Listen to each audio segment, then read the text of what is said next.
Hola, buenos días a todos. Muchas gracias por haber madrugado y venir al simposio. Mi nombre es Juan José Díaz, soy pediatra, gastroenterólogo en el Hospital Universitario Central de Asturias. En este simposio que patrocina Laboratorios Ordesa, a quienes quiero expresar mi agradecimiento por seguir apostando por la formación en estos congresos y en estos formatos. Me van a acompañar dos pediatras. Uno de ellos está en remoto porque coincide con el congreso de la SEICAP en Santiago de Compostela.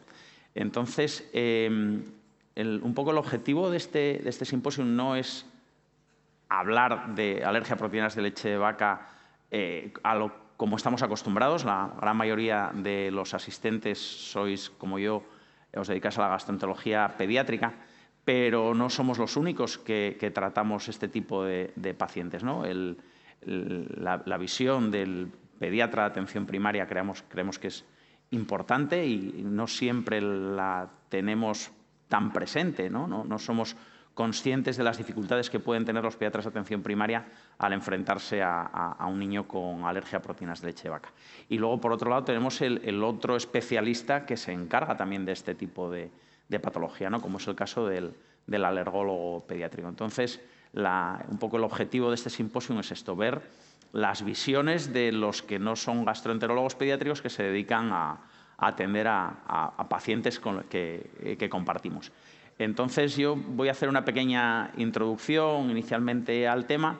Posteriormente le daré la palabra a la doctora Gemma García Arrón, que me acompaña aquí en el escenario, que es pediatra de atención primaria en Madrid y acude un poco como representante de los pediatras de atención primaria de la Sociedad Española de Pediatría Extrahospitalaria. Y en remoto se conectará el doctor Juan Carlos Juliá, que tiene además una doble participación. Él es pediatra también de atención primaria en un centro de salud en Valencia, pero es alergólogo pediátrico y está en representación de la Sociedad Española de Alergología e Inmunología Pediátrica. Entonces, bueno, sin más, voy a empezar yo con la primera parte de la charla, en la que bueno, no voy a hacer una introducción al uso, voy a hablar brevemente de algo que todos sabéis. Estamos aquí porque la alergia a proteínas de leche de vaca es una enfermedad que es muy prevalente. No solo es muy prevalente, sino que cada vez hay más casos, ¿no? No tenemos datos en España recientes, pero esta gráfica que os presento aquí desde mi punto de vista es muy interesante. Es una gráfica de un estudio argentino de Marina Orsi, en el que se ve cómo en los últimos años la incidencia de alergia a proteínas de leche de vaca está aumentando de manera creciente.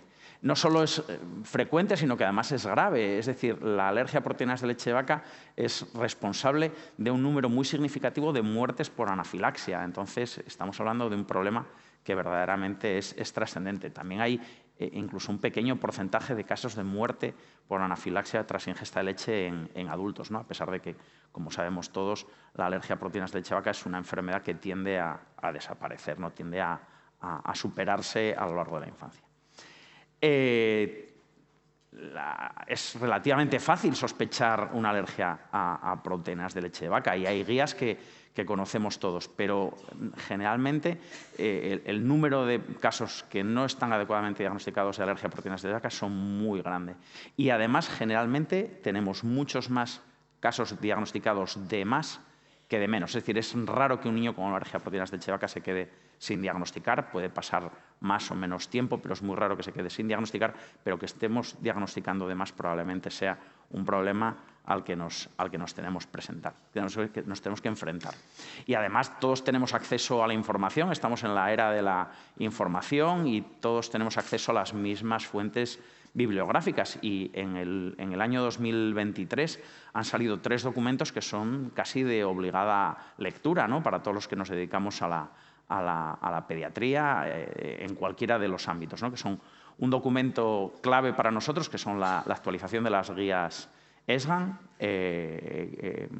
casi una Biblia para los gastroenterólogos pediátricos, y 2 documentos de la Sociedad de Alergología, las guías DRACMA, en relación al diagnóstico y al tratamiento de la alergia a proteínas de leche de vaca.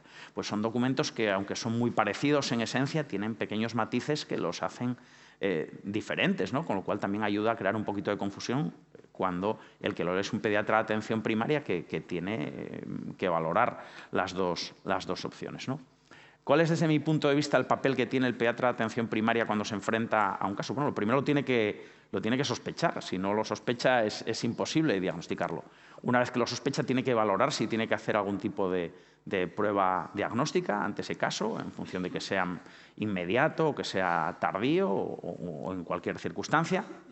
Es en el que la gran mayoría de las veces inicia la dieta de exclusión, que muchas veces es uno de los pasos del proceso diagnóstico, y en determinados casos debería plantearse hacer una prueba de provocación para el diagnóstico, ¿no? En casos leves, moderados, no mediados por IgE, podría hacerla perfectamente.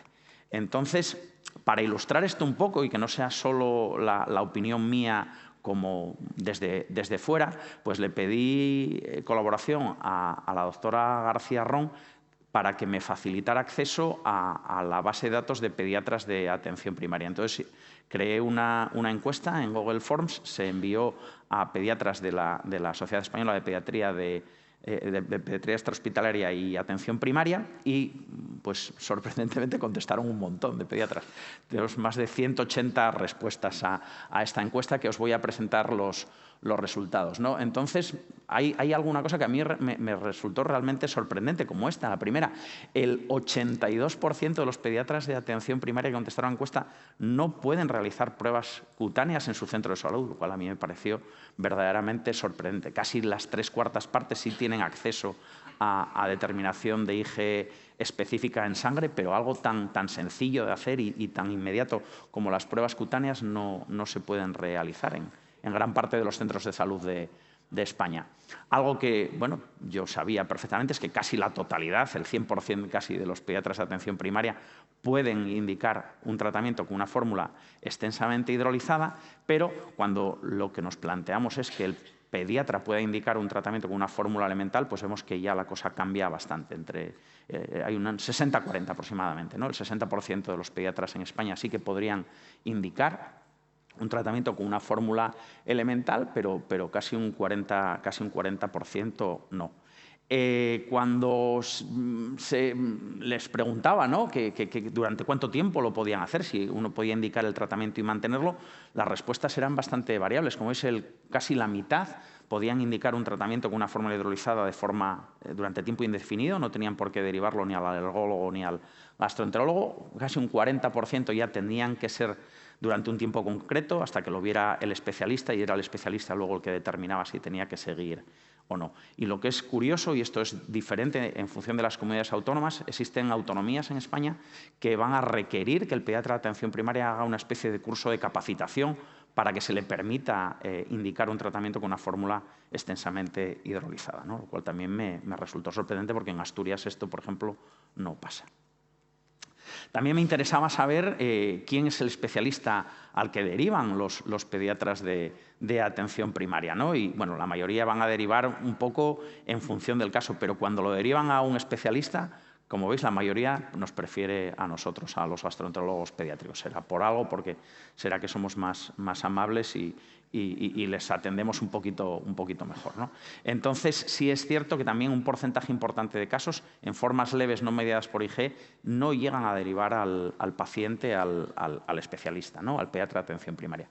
Como la gran mayoría, el 68%, contestaron que a uno u otro en función del caso, pues insistí en esa pregunta y que nos dijeran pues cuál era, ¿no? Y un poco lo esperable, ¿no? Las 3/4 partes lo que hacían era, los casos no mediados por IgE los enviaban al gastroenterólogo pediátrico, los casos mediados por IgE al alergólogo. Otros decidían en función de la gravedad, y los menos en función del tiempo de cita, es decir, enviar al paciente al que menos demora tuviera en la primera consulta, ¿no?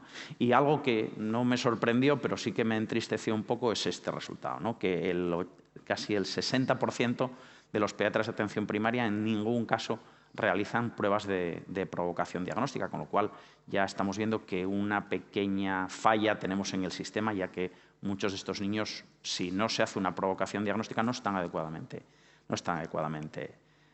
diagnosticados, ¿no? Que existe variabilidad en el tratamiento y en el manejo de la alergia a proteínas de leche de vaca es algo que sabemos hace mucho tiempo. En el Congreso de Gijón, que ya fue hace 9 años, se presentó esta encuesta que era realizada a miembros de la sociedad de gastro, ¿no? Y ya vimos que verdaderamente había una variabilidad muy importante que seguimos viendo en el momento actual, ¿no? Yo ya le voy a dar la palabra a Gemma, simplemente para concluir. Vemos que existe una importante variabilidad en el manejo de la alergia a proteínas de leche de vaca por parte de los pediatras en España.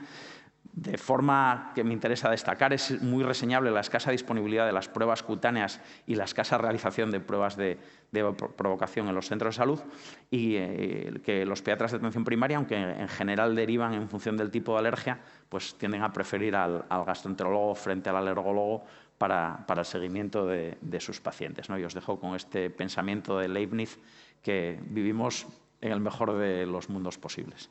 Por mi parte, nada más. Muchas gracias. Le doy la palabra a Gemma. Voy a hacer sentado.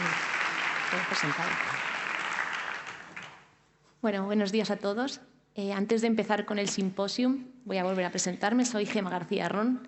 Soy pediatra de atención primaria y trabajo en la Comunidad Autónoma de Madrid.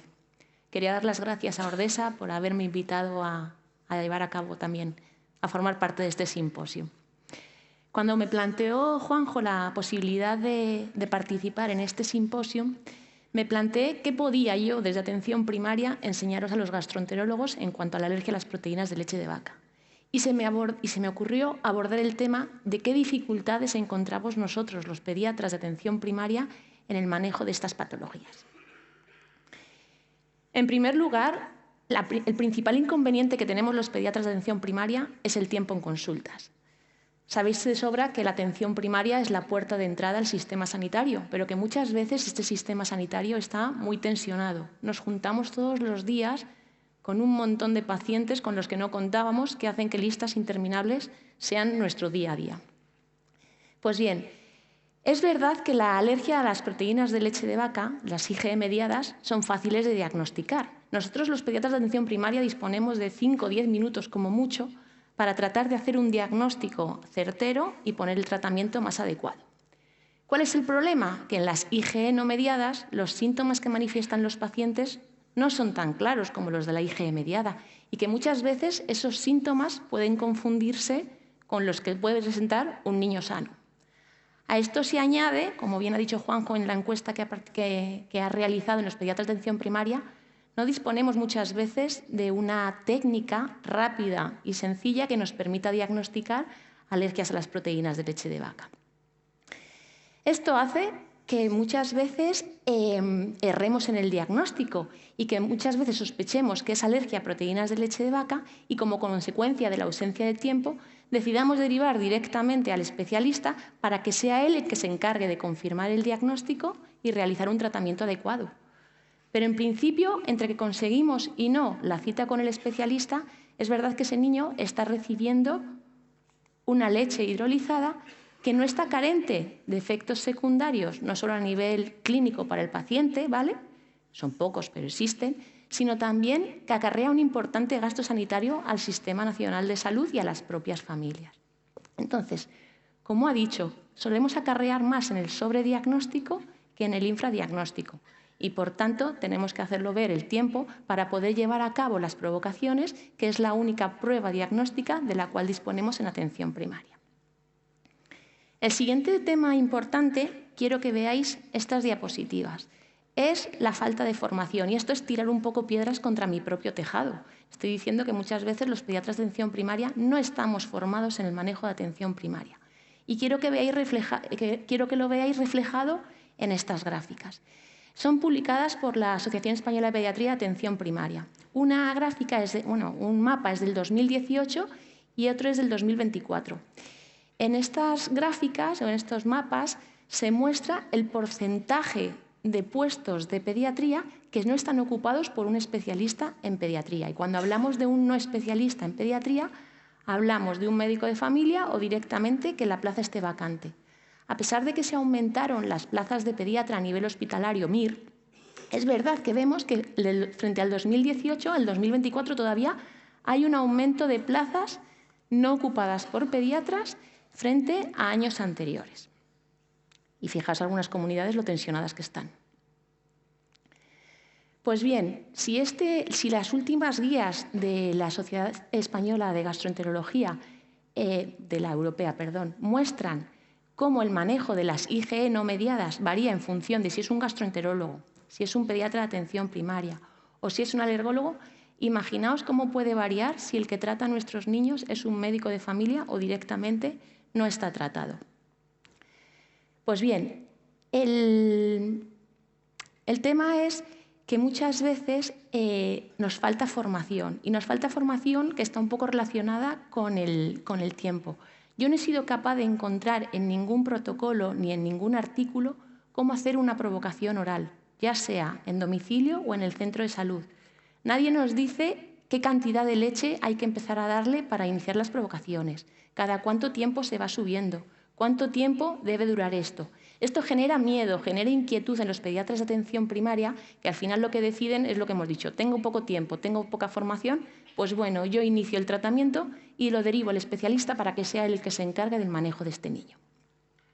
Además, la falta de formación muchas veces lleva a que no estemos al día con las novedades que pueden haber ocurrido, como por ejemplo en aquellos casos en los que nos viene un niño amamantado con lactancia materna exclusiva y empieza con presencia de sangre en heces. Lo que hemos dicho, esa inquietud y ese miedo hace que directamente retiremos a la madre las proteínas de leche de vaca de su dieta, con lo que está diciendo últimamente la europea de que muchas veces no es necesario ni siquiera retirarlas.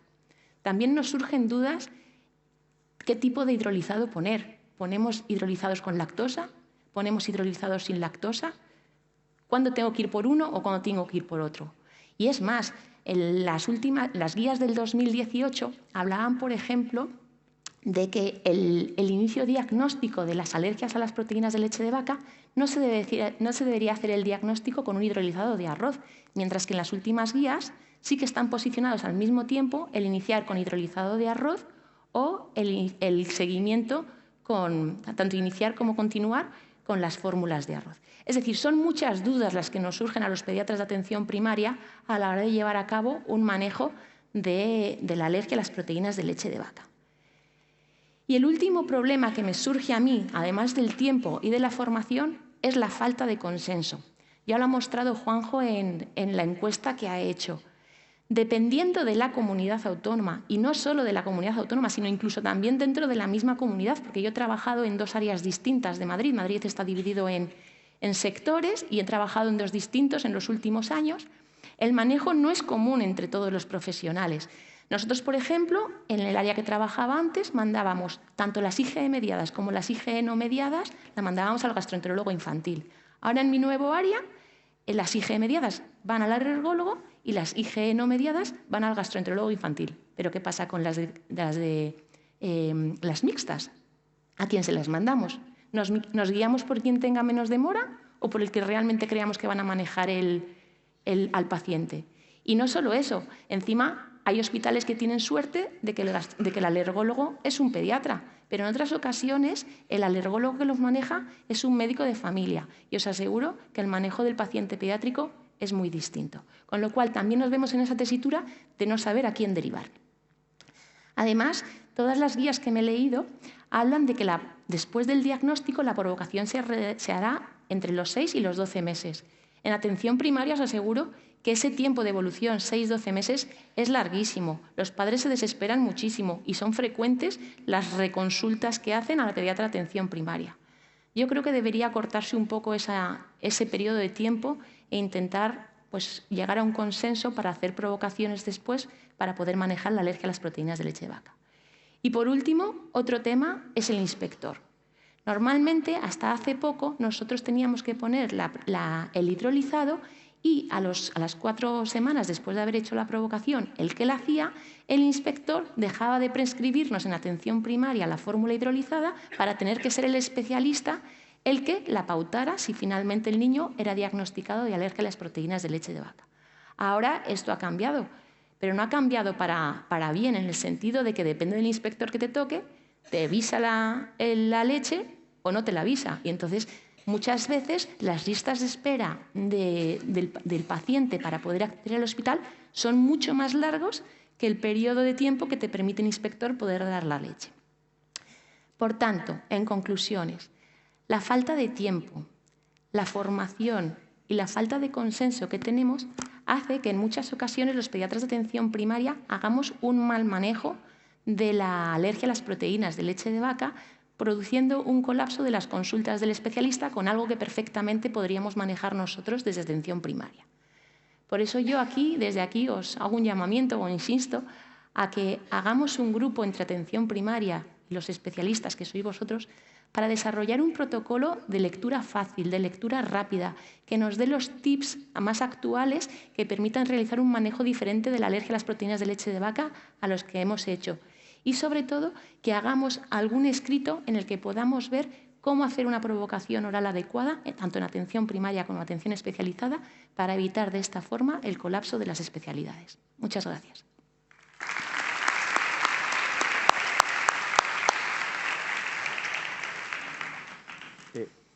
No sé cómo tenemos que hacer ahora, porque Juan Carlos está en Santiago de Compostela, no sé.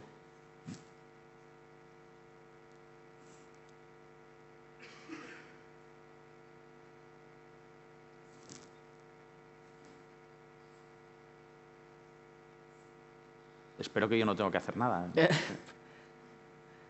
Si no nos ponemos nosotros. Ah, está, sí, está. Está bien, sí. Pero después nos ponemos en otro sitio. Si quieres. Sí, luego bajamos para verlo. ¿Se me oye? Sí, Juan Carlos, se te oye. Vale, disculpad. Bueno, buenos días a todos. Gracias a todos los que estáis presentes en este simposio. Disculpar que no esté yo de presencia física, pero casualmente vais a mi tierra y estoy yo en la otra punta de España, en Santiago, en el Congreso de SEICAP. Agradecer a Ordesa y a Juanjo también que hayan contado conmigo para este simposio. Y bueno, a mí me toca un poquito intentar resolver pues, estas dudas que nos ha presentado Gemma. La PLV pues es una enfermedad que tenemos dos enfoques diferentes, el de gastroenterólogo pediátrico, el del alergólogo pediátrico, cada uno pues empuja para un lado. Y bueno, por situarnos, aunque es de todos conocido, pero bueno, es una reacción adversa alimentaria, pues puede ser tóxica o no tóxica, y la PLV nos encontramos dentro de las no tóxicas, en las que son mediadas por el sistema inmune. Tenemos los últimos documentos que ya se han comentado aquí, el consenso del 19, que está realizado tanto por la Sociedad de Gastro como la Alergia y las test de atención primaria. Para mí era un consenso que estaba muy bien, o que está muy bien hecho, se ha quedado un poco obsoleto, pero quizás lo que pedía Gemma, pues a lo mejor sería una revisión y una actualización de ese consenso. Luego tenemos el de la Organización Mundial de Alergia, que se ha actualizado ahora recientemente también, en el 22, después de 10 años, que era el último, y con 18 capítulos que habla de todo manejo, diagnóstico, tratamiento, prevención, absolutamente de todo, y también habla bastante de la IgE no mediada, que antiguamente pues todo lo que era cuestión de organizaciones más de alergia pues hablaban más de la IgE, solo de la IgE mediada. Por el contrario, también la ESGAN ha sacado un documento ahora en el 23 que también habla también de prevención, tratamiento, diagnóstico, y también habla bastante de la IgE mediada, pues al igual que hace al contrario la Organización Mundial de Alergia, pues ya hablan de las dos, porque en realidad pues eso es una misma enfermedad, pero que tiene dos enfoques, y tanto los gastroenterólogos como los alergólogos debemos de conocer las dos formas y saber manejarlas y tratarlas. El diagnóstico de APLV pues, es un gran desafío. Es un gran desafío por lo que hemos comentado, por lo que ya se está comentando, que hay mucho sobrediagnóstico. Esto puede llevar pues, a un gasto innecesario, como se ha comentado, a una disminución de la calidad de vida, porque se genera gran ansiedad en las familias, mucho estrés, porque no es fácil llevar una dieta exenta de proteínas de leche de vaca, también cuando la tiene que llevar la madre, y también pues a veces si hay un infradiagnóstico, que a veces también lo hay, pues el riesgo de reacciones que pueden ser graves. El diagnóstico de la PLV cuando es IG mediada es bastante más, entre comillas, sencillo, porque tenemos unas manifestaciones clínicas muy sugestivas que aparecen normalmente en las primeras 2 horas de la ingesta del alimento. Los niños, pues a veces son niños ya atópicos, con una dermatitis, con unos estigmas, unos antecedentes, y porque tenemos unas pruebas para detectar la IG específica, bien con unas pruebas in vivo, test cutáneos, un prick test a leche y sus fracciones, y también por una determinación de la IG específica en suero. Entonces, esto nos permite tener un diagnóstico más sencillo, en teoría. Luego también está el gold estándar, que es pues, la provocación controlada.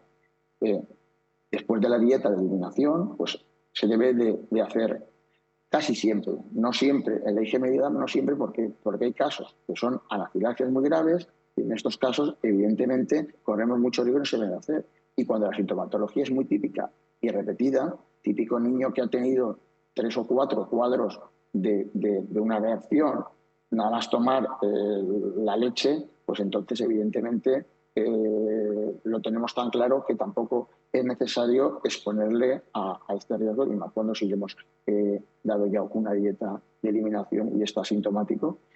Y siempre en estos casos hay que hacerla en medio hospitalario con un personal que esté preparado para tratar estas reacciones alérgicas. Entonces, estas provocaciones, evidentemente, en atención primaria, que era también una de las preguntas que nos hacía Gemma, pues no se deben de hacer. Entonces, pues no hace falta tampoco tener más conocimiento de que debe hacerse, pero en el hospital.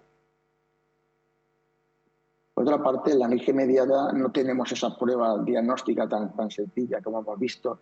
Entonces, pues tenemos que hacer pues, una dieta y un diagnóstico posteriormente con la provocación. De todas maneras, siempre una historia clínica detallada para poder hacer esta distinción de si es IG mediada o no IG mediada y saber a quién derivar.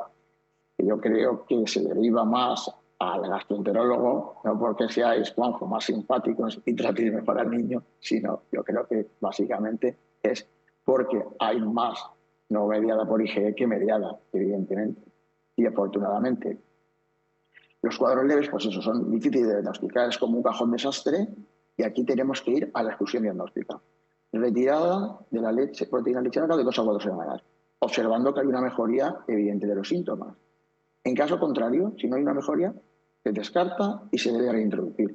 Y luego, pues, la alternativa, dependiendo de si tomas solo lactancia materna, lactancia artificial o lactancia mixta, deberemos de conocerlo. Por otra parte, luego hay que hacer la provocación diagnóstica. Entonces, esta dieta de exclusión no se debe de mantener más de 6 semanas sin hacer una provocación. La provocación sí que se puede hacer en el domicilio del paciente explicándoselo. Entonces, si está con una lactancia materna exclusiva, la madre deberá de introducir ya leche y derivados. ¿De qué manera? Que también nos lo preguntaba Gemma. Pues una toma al día la primera semana. Si no aparece ningún síntoma, pues se va aumentando.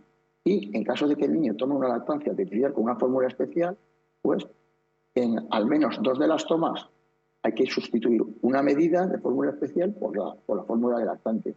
Y cuando ya esos 2 biberones, esas 2 tomas se hayan completado, pues entonces ya cada día podemos cambiar un biberón de fórmula de lactante, de fórmula especial por uno de lactante, hasta que todos sean dados así, y ver si aparece algún tipo de reacción. ¿Cuánto tiempo hay que esperar? Pues normalmente aparecen los síntomas generalmente en las primeras 2 semanas, aunque a veces se pueden prolongar en algunos casos hasta 4 semanas.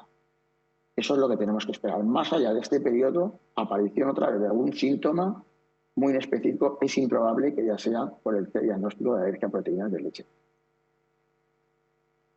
Aparte, el documento de la ESGAN último del 23 que estamos comentando, pues nos dice que el seguimiento de este paciente, pues hay que eliminar las proteínas de leche de vaca, que a veces puede ser necesario un nutricionista, que hay que considerar la reintroducción luego, o a los 6 meses de haberla retirado, o hasta los 9 o 12 meses de edad, lo que sea más temprano, y hay que hacer una monitorización de este seguimiento. Y evidentemente hay que, siempre te dice que hay que hacer una provocación después de una dieta corta de eliminación. Esto es básico y lo dicen todas las guías desde hace ya muchísimos años.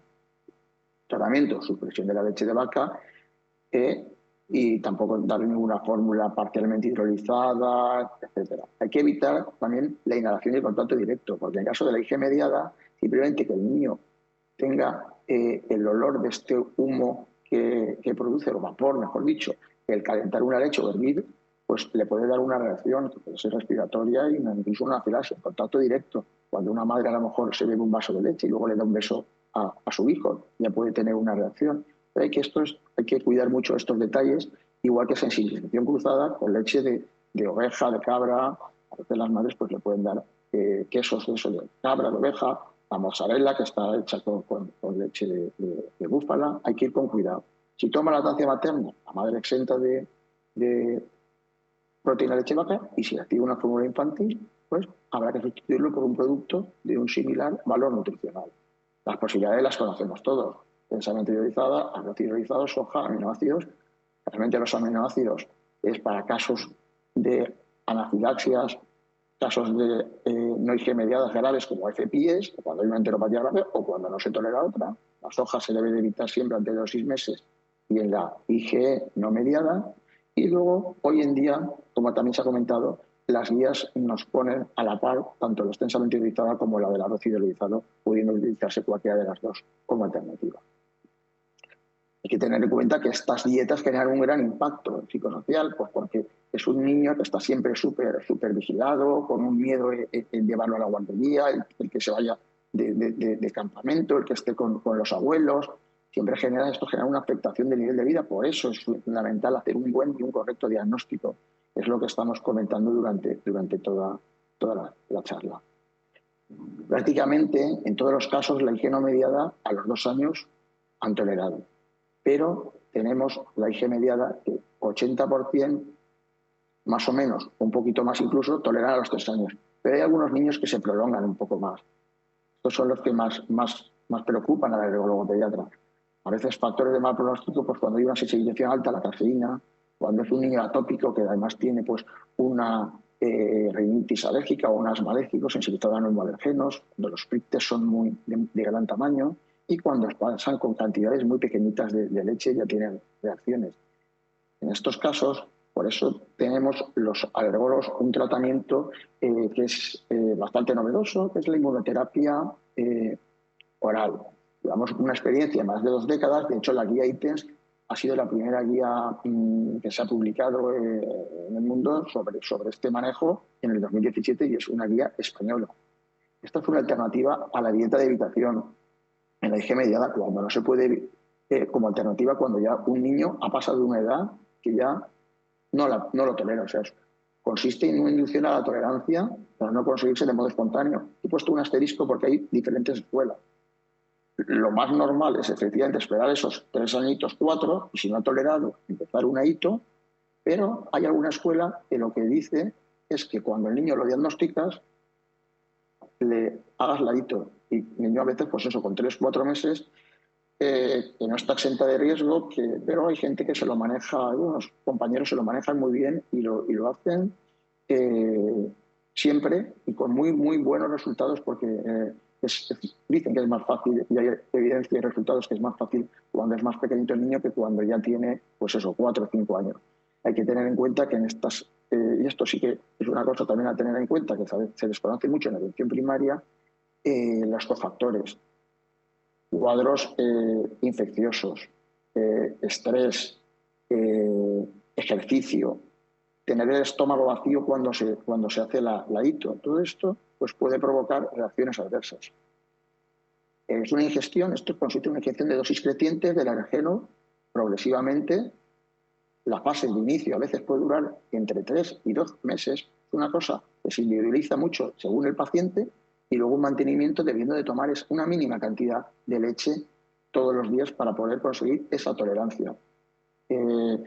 Nos permiten niños que hagan una tolerancia normal de 200 o 250 mililitros, que pueden hacer prácticamente una vida normal, y niños que a lo mejor solo toleran 50 mililitros o 20, pero a veces para los alergólogos pediatras nos sobra, porque lo que nos va es a proteger frente a esa ingesta accidental que pueda tener el niño de un helado, de un postre, de una salsa, que puede tener una mínima cantidad de leche y esto nos va a permitir que no tenga esa reacción adversa grave. Efectos secundarios, las guías dicen que algunos que no hay casi efectos. Yo aquí sí que discrepo, porque sí que es verdad que a veces hay efectos sistémicos importantes, hay que volver atrás, las pautas se hacen semanales. Entonces, el niño llega a una dosis de 10 mililitros, por ejemplo, tiene que tomarlo todos los días hasta la siguiente semana, que vuelva a la consulta, y hay veces que tiene reacción y hay que volver atrás. También hay veces que se tiene que utilizar algún biológico como el omalizumab para bloquear esa IgE y que podamos seguir con el tratamiento. Hay experiencia, luego mantenerlo y retirarlo, y el niño, pues generalmente una mínima tolerancia, que es estos casos muy seleccionados y casos muy graves, sí que consigue, es lo más importante para evitar, como ha comentado, los accidentes. Y es verdad que no existen muchos protocolos, porque cada paciente aquí es muy diferente. Ayer en una sesión, por ejemplo, que estamos aquí, pues están hablando, se está haciendo el protocolo para que se inyecciona nuez. Y se hace pues con los compañeros que lo han puesto en práctica, pues con leche que contiene omega 3 y nueces. Y empiezan con eso, que ya tienen controlada la cantidad, los gramos de proteína que tienen, y entonces pues luego se pasan a una leche vegetal de nuez hasta que al final toman el propio fruto seco. Pero hay que ir un poquito, pues eso, investigando, y es un poco de hacer cocinillas, como digo yo. Pues bueno, ¿cuándo se debe mantener esta dieta? Pues lo que hemos comentado antes, 3 a 6 meses la forma leve de moderada y hasta 12 la forma más graves. Y luego hay que hacer una provocación. Si la introducción es desfavorable y la provocación es positiva, pues se debe repetir periódicamente, cada 3 o 6 meses. A veces en las formas graves pues puede ser necesario esperar más tiempo, muchas veces por el miedo de la familia a volverle a crear esta situación de riesgo, y otras veces por el propio miedo del pediatra. Prevención, pues no nos dice nada las guías. La lactancia materna sigue siendo la opción ideal, pero no hay evidencia de que ni probióticos, prebióticos, fórmulas especiales, etcétera, nos pueda valer para una prevención en ese niño que puede ser un niño de riesgo. Entonces, mirad, una solución, que es lo que el título de nuestro simposio tenemos, pues aquí, pues esto, estamos los pediatras de primaria, los alergólogos, enterólogos, y hay a veces una dificultad en la coordinación de todos. Esto sería clave, pues eso, pues tener un consenso bien aclarado y que todos pudiéramos derivar también a quien toca, no por cuestión de que tenga menos demora, de que sea más accesible, de que lo vayan a ver antes, sino un poquito, pues, por patología, por si es IG mediada, no IG mediada, o hay casos incluso que pueden tener dos. Entonces, esto es fundamental, que entre todos nos llevemos bien y que podamos llevar un manejo de un niño bastante correcto. Como conclusiones, diré que el diagnóstico preciso es esencial para evitar tanto el infra como el supradiagnóstico. En los casos graves siempre hay que hacer una provocación, que existen unas diferencias claras entre la IG mediada y la IG mediada en cuanto al diagnóstico y al tratamiento, que la elección de la fórmula debe de considerar también el coste y disponibilidad, que hoy en día se acepta tanto de primera elección hidrolizadas como de leche de vaca como de arroz hidrolizado, y que el objetivo final es conseguir la tolerancia, o de manera natural o por ladito. La prevención sería lo ideal, pero no hay evidencias de momento de que podamos hacerla de ninguna de las maneras. Y bueno, pues muchas gracias por vuestra atención.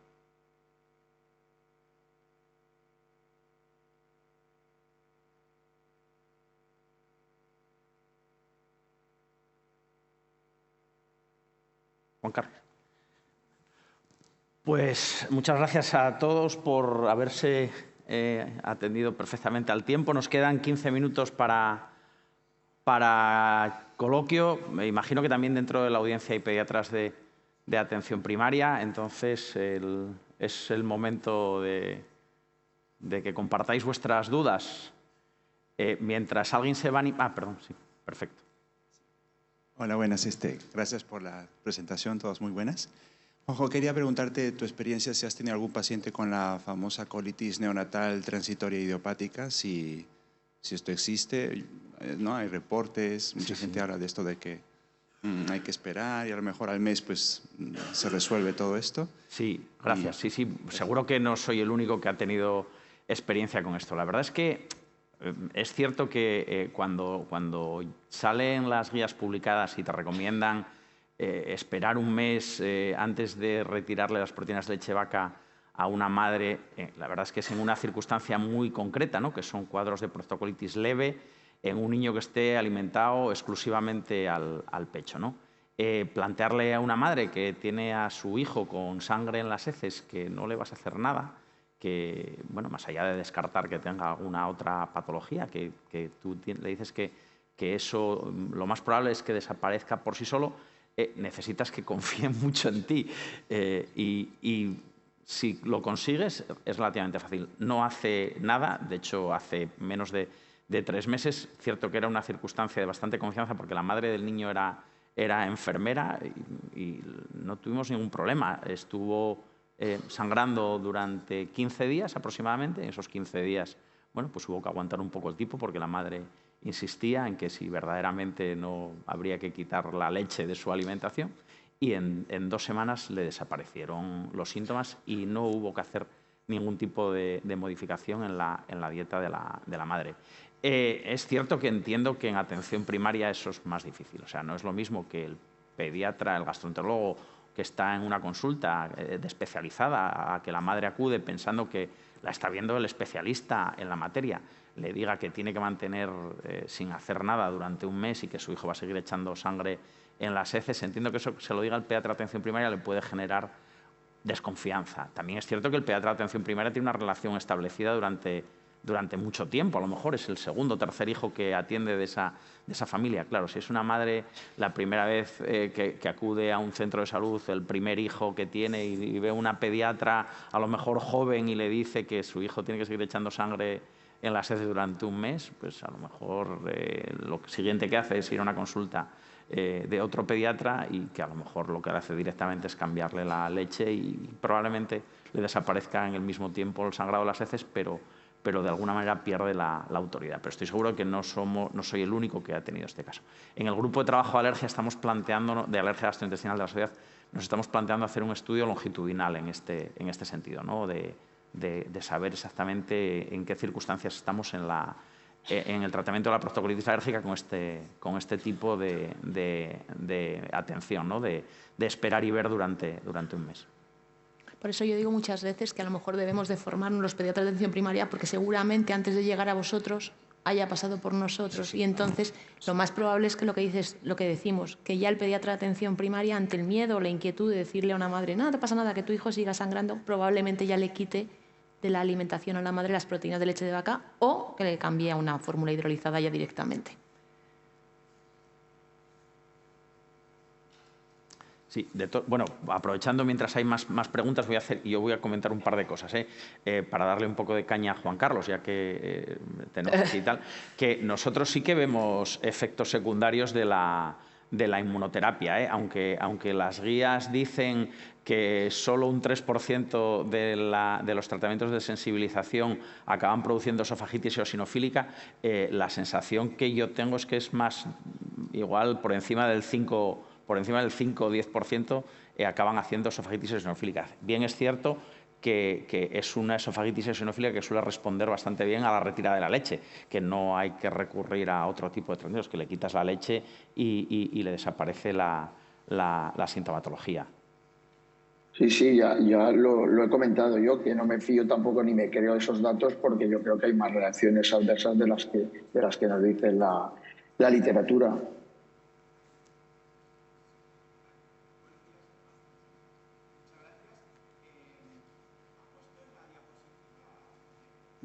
Hidrolizadas de arroz. ¿Qué papel o qué experiencia tenemos con...? ¿No? O sea, ¿cuándo ponemos una hidrolizada de arroz en vez de poner una hidrolizada convencional? Y no sé si hay alguna novedad respecto a las características nutricionales, si son lo mismo. A ver, ¿cuál es su experiencia? Gracias. ¿La mía o la de...? Bueno, los tres. Contesta tú primero, si quieres. Bueno, quizás yo me formé hace mucho tiempo en gastroenterología infantil y siempre sigo la tendencia de poner unas hidrolizada de suero o de caseína, pero por formación. Pero sí es verdad que ahora mismo muchas familias, sobre todo de tipo vegano o que apuestan más por la alimentación de tipo vegetal, están solicitando más este tipo de leches frente a las hidrolizados de caseína o de seroproteínas. Es verdad que ahora mismo con el posicionamiento de la ESGAM, de que están al mismo nivel, antes nos podía surgir la duda, como decían antes, que en el diagnóstico no se utilizará el arroz, pero sí se podía poder utilizar para el seguimiento. Pero es verdad que muchas veces en atención primaria, con lo que inicias el diagnóstico, generalmente sueles continuar con el seguimiento. Pero ahora mismo, al no haber evidencia de que el diagnóstico se puede hacer con la hidrolizada, yo lo posiciono al mismo nivel. Quizás el decantarme por una por otra es más por la formación que arrastro desde anterior que la actual, pero probablemente los que acaban terminando ahora la residencia en gastroenterología o lo que sea, suelen tender al mismo nivel, tanto proteínas de suero o de caseína como las fórmulas vegetales. Juan Carlos, ¿quieres comentar tú? Yo también como pediatra de atención primaria estoy totalmente de acuerdo con Gemma, que los que ya somos más mayores, nos hemos formado más con proteínas de suero, de caseína, pues es diferente al arroz, que tenemos más desconocimiento y quizás no lo usamos tanto por eso, porque no estamos habituados y nos da un poco de miedo. Bueno, ahora ya no, pero... Y ahora lo que dice Gemma, que lo demandan mucha familia vegana, vegetariana, que sí que lo demanda y es cuando más uso le damos, creo yo. Pero vamos, que yo creo que desde el punto de vista nutricional son igualmente válidas unas que otras. Sí. Bueno, simplemente por añadir, ¿no? Hay que recordar que de lo que estamos hablando son de fórmulas de arroz hidrolizado, sí. No de leches o bebidas vegetales de arroz, que eso es un brebaje que no se le debe dar a un lactante, Entonces, eso es una parte. Efectivamente, ahora mismo están al mismo nivel de primera línea, son tratamientos de primera línea. Yo te puedo decir un poco la lógica que yo sigo en mi cabeza.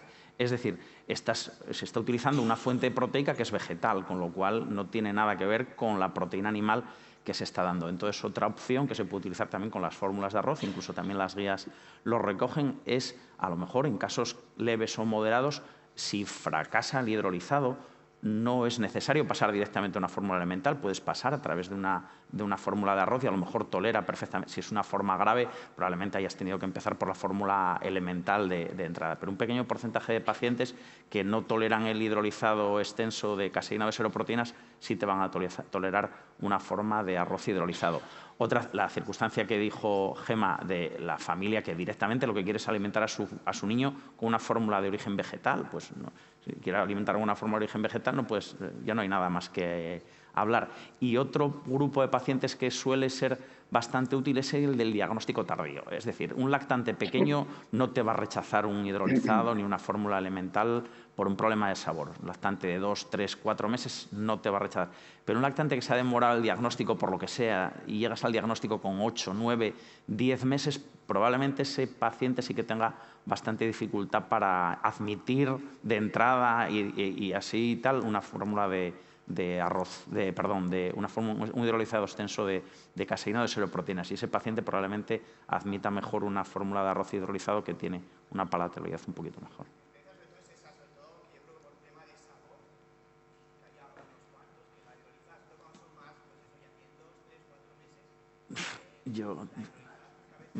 Yo te puedo garantizar, en mi experiencia, sería el primer lactante de menos de 4 meses que no se toma un hidrolizado o una fórmula elemental por el sabor. El mayor de 6 meses sí,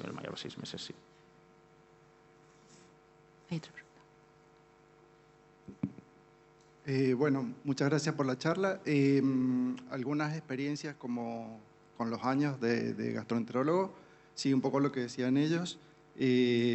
Los menores de 6 meses en general no tenés problema indistintamente, pero los chicos más grandes, gracias a Dios, después con el tiempo salieron las de arroz y son mucho mejor toleradas porque el gusto, la verdad que del hidrolizado es muy feo y los chicos más grandes se adaptan bien a la de arroz sin problema. Y lo otro que a lo mejor les sirve a los pediatras de atención primaria, que para la exposición, una vez que ya pasó los 6 meses o el año de uso, generalmente nos basamos mucho en la milk ladder de los americanos o la escalera de la leche, que empezamos con proteína cocida, galletas o cosas así. Después pasamos a los derivados, quesos y otras cosas. Y último es la leche, que también se hace muy paulatinamente, por si le sirve. Muchas gracias. Bueno, simplemente también por comentarle a Gemma, sí es cierto que hay diversidad de maneras de reintroducir la leche, de hacer una prueba de provocación de atención primaria en el domicilio, pero yo creo que cualquiera de las que está publicadas, yo creo que es relativamente sencilla de hacer. Por ejemplo, en la guía española, que como dice Juan Carlos, puede que esté un poco desactualizada. Hombre, yo creo que obsoleta todavía no está. Nos lo habéis puesto a huevo para intentar poner esto en marcha otra vez, entonces le voy a echar le voy a lanzar el guante aquí a los que estén de la Junta Directiva de la Sociedad para que se ponga esto en marcha otra vez, intentar retomar un documento de consenso para actualizarlo. Obsoleto yo creo que no está, pero por ejemplo en la guía española te dice que lo que puso Juan Carlos, ¿no? Que hay que empezar a reintroducir por una medida, un cacito cada día en 2 tomas del día. La guía IMAP de los ingleses te recomienda hacer lo mismo en un único biberón del día y cuando termines ese, o sea, cacito a cacito durante una semana hasta que sustituyes un biberón entero y luego ya sustituyes un biberón entero al día. Esa es una manera que yo creo que se puede hacer sin ningún tipo de problema. En casos, yo nunca haría una provocación en un FPIES en atención primaria, nunca haría en ningún caso de alergia mediada por IgE, pero un niño que a lo mejor la única sintomatología que ha tenido es de cólicos o de irritabilidad, que tú haces lo demuestras de verdad, es decir, le haces una prueba de provocación y sabes que es verdad, que no sea una irritabilidad por lo que sea, ese niño no hay ningún problema en hacerle una reintroducción en el domicilio.